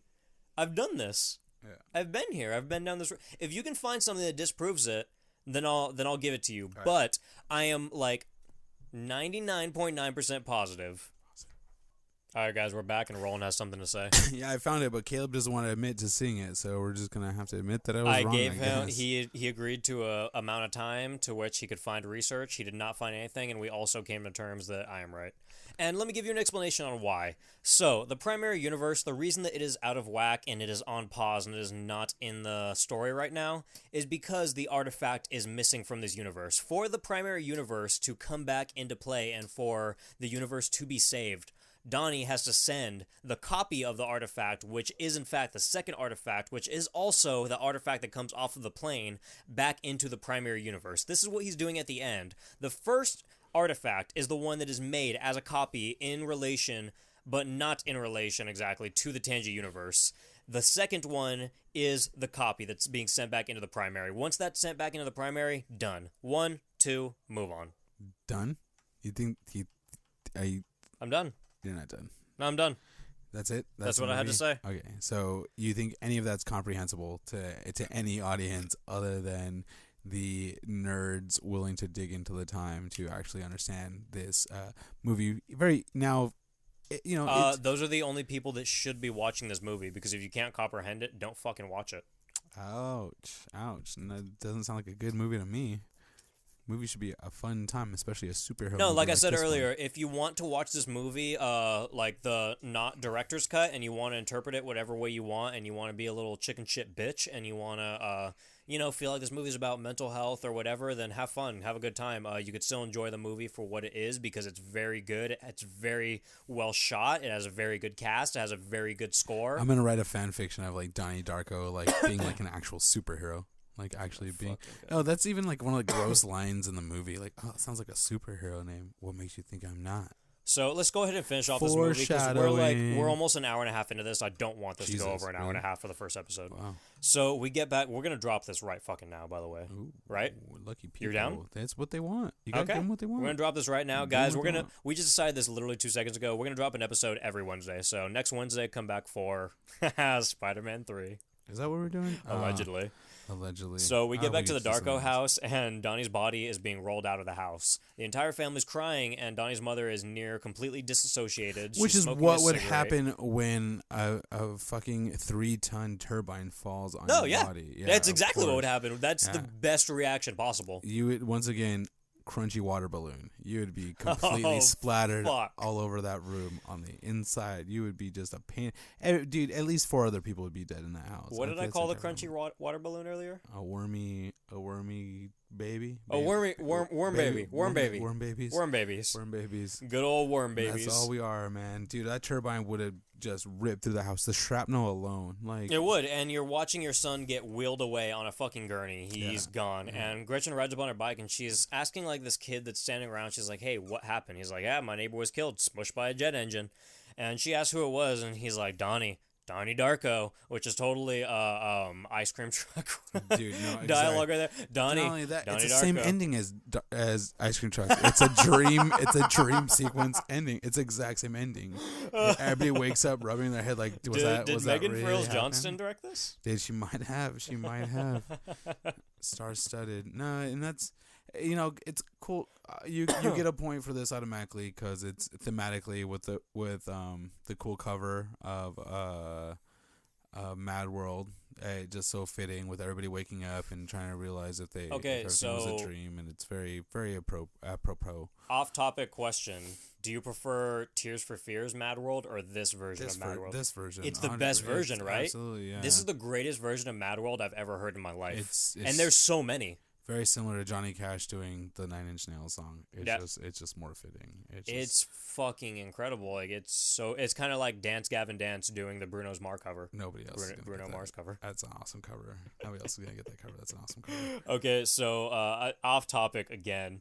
But I know the horror shows talked about this a bunch of times where they were at some parties and like, dudes were trying to like hit on girls and like get all out there and whatnot. And they kept going up and stealing the Bluetooth or the radio or whatever. And they were playing Mayhem, some Norwegian death metal, and ruining everyone's time. Mm-hmm. And they kept doing it. And this guy named, I think it was Jagenberg. I think Jagenberg kept coming up. And if I remember right, and kept screaming. I was like, you don't change this fucking music right now. I'm going to fucking kill you. And I just think that's really awesome because me and my buddy Miguel do this all the time at our buddy's AJ's party with Afro Man. There'll be like dudes like playing like, some trap music, some Megan Thee Stallion, some City Girls, some Migos. And Doja Cat. And Doja Cat. And, girls will be like twerking and whatnot. They'll get on there. They're all drunk, having a good time. But I'll come up and me and Miguel will come up and we'll steal Miguel is... some people know, Bree's boyfriend. And we will steal the auxiliary and we'll play Afro Man all night. And people will be very pissed and they'll look at us like we're assholes and they'll try to fight us. And me and Roland actually did that the other night with Dance Gavin Dance. And I think I played it, about 4 times? Oh, yeah. People were angry. They were not too happy about that. They were listening to, again, I think Megan Thee Stallion and Doja Cat. And I turned it off and I started playing Dance Gavin Dance on repeat. And you know what you want to know? Happy. You want to know? I'm gonna about spill the tea all over myself about myself. You ready for this? If anybody out there, nobody in the world is gonna do this. Nobody in the world, but if anybody, I don't know what you're talking about, but no, they're not. You know, like sometimes I'll find myself on the YouTubes and I'll be watching some pretty cool, those like cool dancers like that are from like LA studios that are like really phenomenal, like dancing like Kendrick Lamar, or like they're just badass, talented dancers. There's so many people out there. For some reason, though, I think it'd be amazing to see somebody do like a cool ass dance routine to a fucking Dance Gavin Dance song, just because the songs are so dynamic. And like I'm not into musicals. I'm not really into dancing, but I for some reason think that would be like the coolest. Oh, the Cannibal musical, but with Dance Gavin Dance. Exactly. You get it. Same outfits. So anyway, let's just end this movie because we're on Dance Gavin Dance now. How the fuck do we get here? This is not a Dance Gavin Dance podcast. Dance, Darko, Dance. Johnny Dance, Craig Dance, Donnie, will Dance. rob you. Dance, Donnie, Dance. I like it. That's going to be the name of this episode is Dance, Donnie, Dance. So yeah, Gretchen kind of looks at her, she waves, they wave at each other, kind of like ominously, like they know something's going on because they did leave. Everyone that lived this life, they still have recollection of it. So we're going to get into an explanation for this film now. Roland, are you going to let me just talk and say this explanation? I'll do it fast, and then we'll talk about it, say whatever you want to say? Nope. Awesome. So, there actually are a good number of explanations for this movie, some being schizophrenia, a dream, looping tangent universe, or Donnie being shown the future by Frank the Bunny. None of these explanations make any fucking sense, as much as the one that we're saying right now. Roland likes to beg to differ, but he's wrong. So, as far as this film goes, it's separated by two paths. The primary universe, which you guys have heard of this whole fucking time, we're finally getting into this, and the tangent universe. Wait, slow it down. Make it literally, make it make more sense, like if you had to explain this to like a teenager, if you had to explain it to a kid. Like, okay, we'll break this down then, like, but we got to go a little fast because we're really going on. No, but slow it down, break it down a little bit more than that. Like simplify it. The tangent universe is a parallel universe that a majority of the film is set in. The Philosophy of Time Travel, which is the book written by Grandma Death that we see tons of throughout the director's cut, that is, plays a very vital role in explaining the events that transpire. You can also look this up or buy it and read it throughout the movie, which will help you a ton. And she wrote this book because she lived it. She was once she was the original. She was the living. She wasn't the original living receiver. There could have been a ton of them, but she was a living receiver that lived maybe like one or two past events before this. We don't know how many have transpired since then. But she did write a book on time travel for the reasoning to help other living receivers. And she's the only one to survive. Yes. That's the other big... seems to be the only one to survive. She proved the point that you don't have to. She did. She proved the point that you don't have to in this story, at least. Yeah.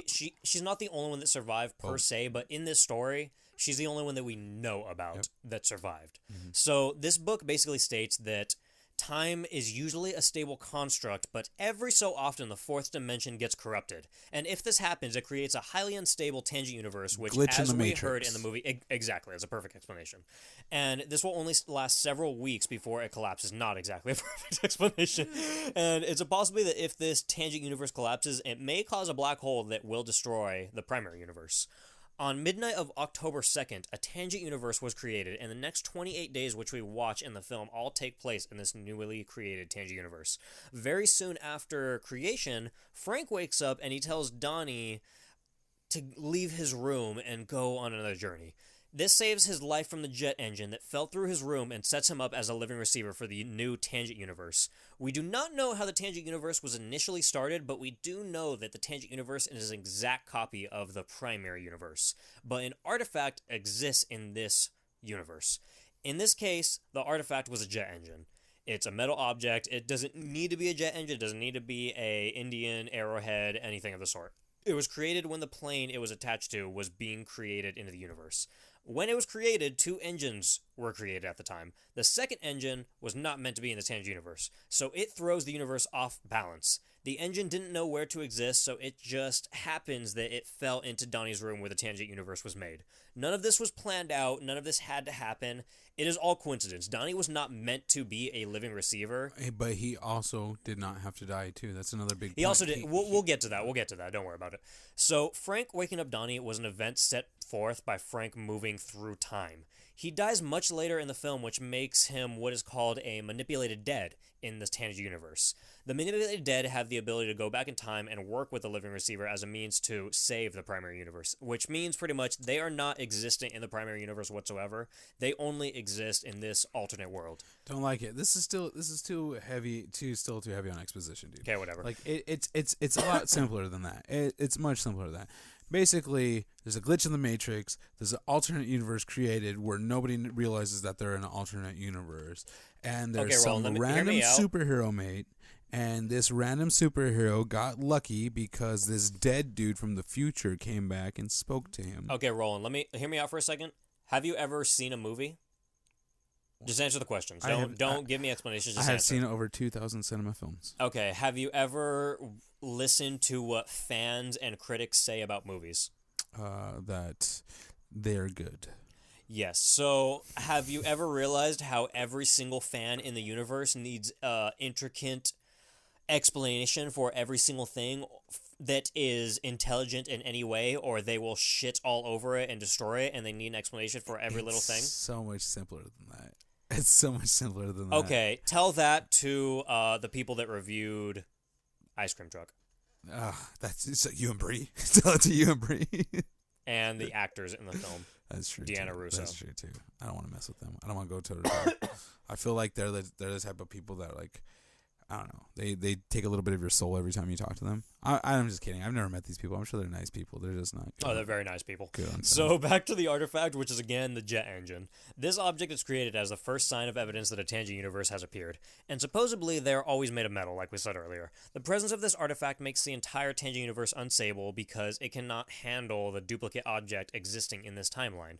For the tangent universe to unravel and end without forming a black hole, which would destroy the primary, the tangent needs to be a perfect copy of the primary. And for this to happen, the jet engine needs to be removed and put into the other universe through a black hole, through a portal, per se, which we have been alluding to this entire movie. And we learn in Grandma Death's book that the living receiver has access to certain powers to aid them on their quest in the tangent universe. The powers are increased strength, telekinesis, the ability to conjure fire and water, and these are all very important to the story because Donnie uses all of these powers in the movie, and they all play a vital role in the storyline, even though he is unaware of these powers for a very, very, very good portion of the movie. But once again, he uses strength to bury the axe into the school water pipe, which is solid bronze. He uses fire to burn Jim Cunningham's house down. He floods the school and constructs a time portal from water, which we learn from Grandma Death's book that you need water to construct these time portals. Gasoline and pipes. He uses telekinesis to rip the jet engine off of the plane to send it through the time portal. That lightning strike that hit the wing perfectly at that moment in time, that hit right at the weakening joint of the turbine, didn't do it. It wasn't the storm that was coming that was initially implied. So, we talked about Frank aiding Donkey as a manipulated dead. He is one of the many factors leading to Donkey to return the artifact to the primary. If Frank had never died and went into the tangent and gone back to wake Donnie up, there wouldn't have been anyone to return the artifact to the primary universe, which thus would have ended the world when the tangent universe collapsed, which is actually really interesting because if Donnie died and nothing was there, the tangent universe would have kept going until the end when it would have broke down.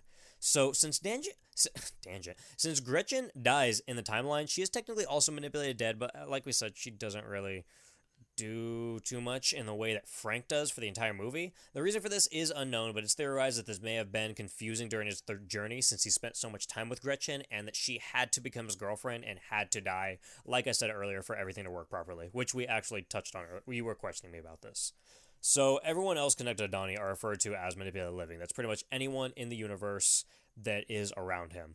These also play a very important but subconscious role to guiding the living receiver. Their purpose is to act the exact way they need for Donnie to achieve his purpose to save the universe. And all of the manipulated dead or living are ensuring that the living receiver has no choice but to lure the artifact out of the tangent into the primary, and this is referred to as the insurance trap. They all do this in an attempt to save themselves subconsciously, or in the dead's case, consciously. If Donnie fails his mission, everyone dies.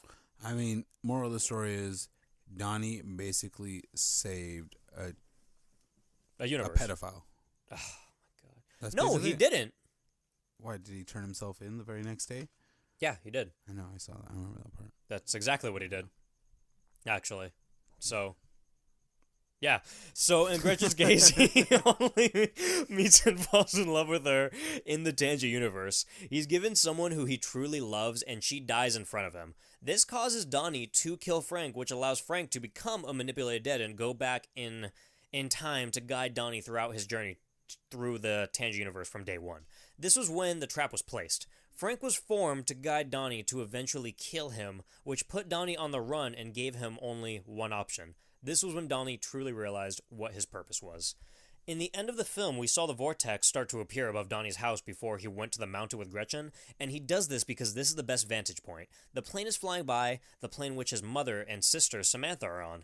This exact plane from the beginning of the movie has been manipulated into the universe at this time for Donnie to remove the artifact.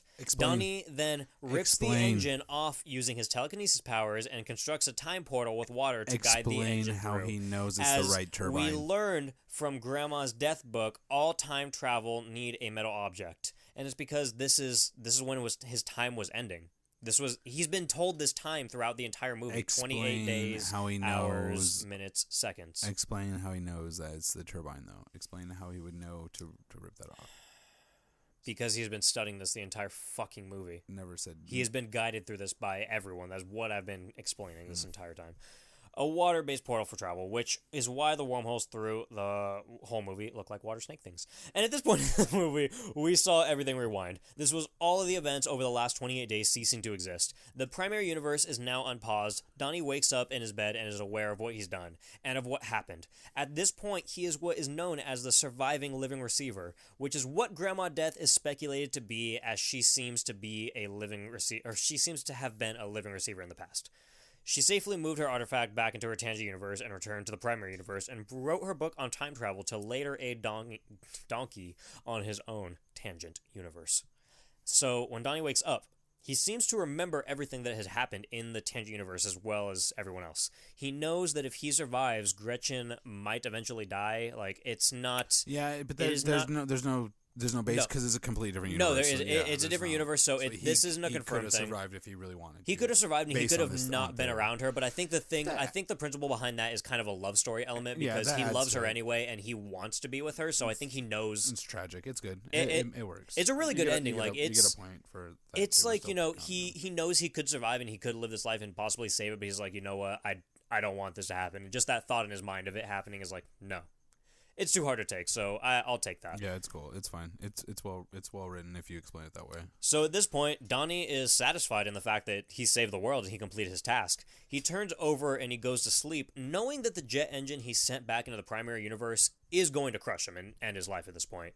When we see Frank touching his eye, and at this point he smiles before he dies. It's a really well shot scene. He's laughing. He's like asleep, but he's kind of awake. He's laughing. He's smiling. He knows that it's over, but he knows that he completed his task. So at this point, we see Frank touching his eye. We see Jim crying. We see other events in the primary universe after Donnie's death. And it is because through the last 28 days, or though the last 28 days never technically happened, the manipulated still have some type of memory or a feeling of what had happened, some more oblivious than others. And in the end, it seems that Donnie did not have to die for the universe to be saved, but, it was his choice. Like we said, it was tragic. It was beautiful. It was a great ending to a movie, which you were just talking about. You just said Devil's Rejects was good because the ending was awesome, and the rest of that movie sucked. Dude, Mad World at the end of this movie, you got one collective point for the whole ending. Well, the rest I took back those 3 that I gave. Okay, tell me, it's all one collective. Is this point better now. than Devil Rejects? Yes. Okay, another point to me. And some may ask way to show up Devil's Reject, Caleb. Tough man. Fuck Rob Zombie. Some may ask why the primary universe is stable and isn't reacting to a duplicate object being inside these universe. But this isn't an issue because primary is a stable universe, and the duplicate items only concern a universe that is going through a collapsing process, such as the tangent.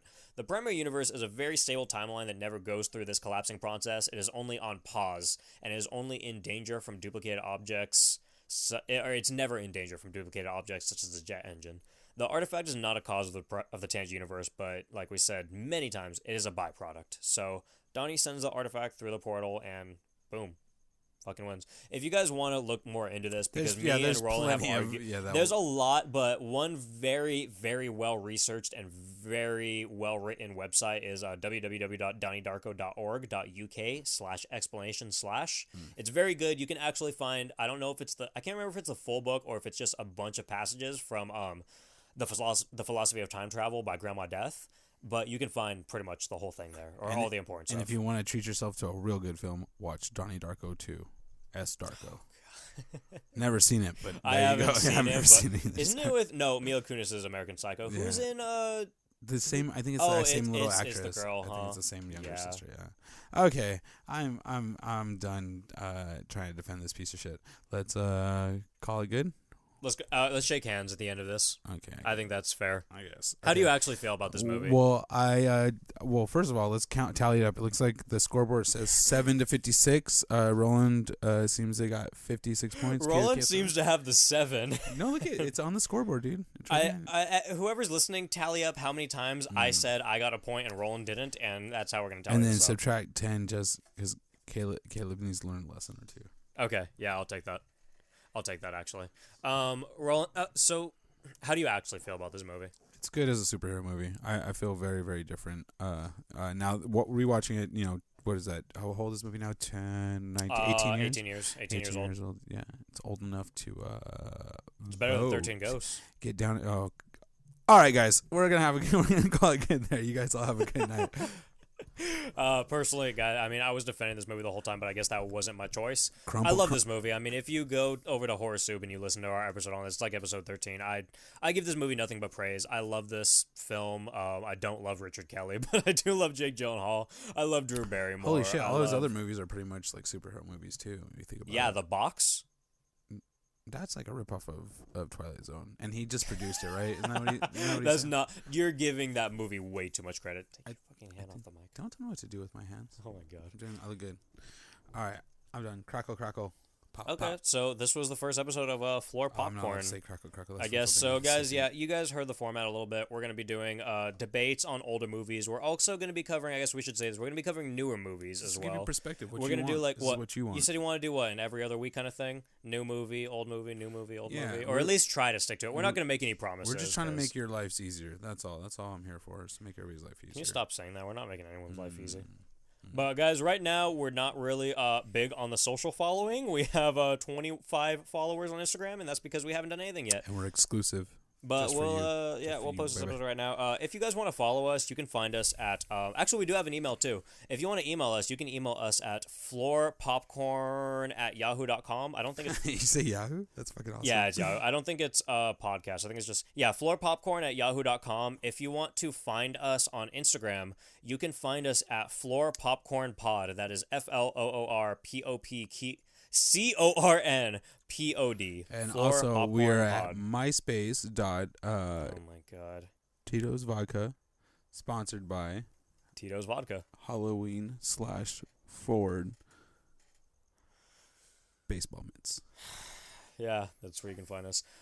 So again, guys, this is our first episode. I hope it was bearable. I know it's very long, but I guess this is just the form. I guess this might be how our episodes are going to go down, right? Because you're never gonna let me get a word in before we start arguing. You gotta give them what they want.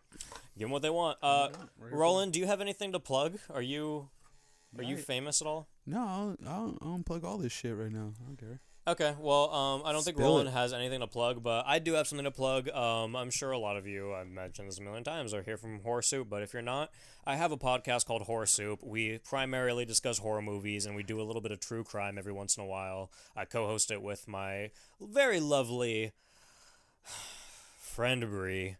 And, Oh, she just walked in. Bree, there. Oh my God, how you doing today? And we do an episode every Monday and fly. every single Thursday. We also do an episode every single Saturday on our Patreon. We cover Twilight Zone, Tales from the Crypt. We cover various horror movies, new and old. We're trying to get back into the shitty horror movies because I'm tired of doing good movies. And if you guys are interested in that whatsoever, you can find us on Instagram at Horror Soup Podcast. You can find us at That's really it. I'm just going to plug that. You can find us on Spotify or like iTunes or like Google Play or anything at Horror Soup, but yeah, you can find us fucking there. That's fine. You got anything to say, Roland? Feel good. Okay, well, this is the episode. Thanks, guys. Don't be a dick.